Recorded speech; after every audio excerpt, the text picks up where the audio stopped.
In this video, I will show you how you can extend the wallpaper on the lock screen of your iPhone 15, 15 Pro, Pro Max, or the Plus. Now to do that, first of all, just go to Settings, and under Settings, just tap on Wallpapers.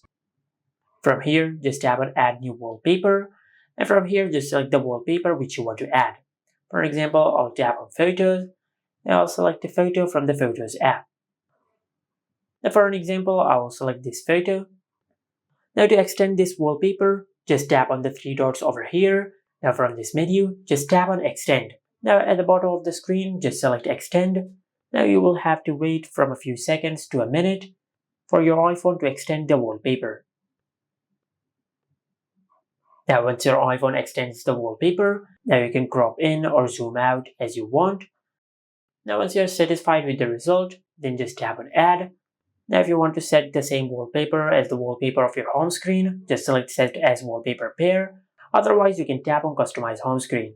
I'll tap on Set as Wallpaper Pair. And as you can see, this is how you can extend the wallpaper on the lock screen of your iPhone.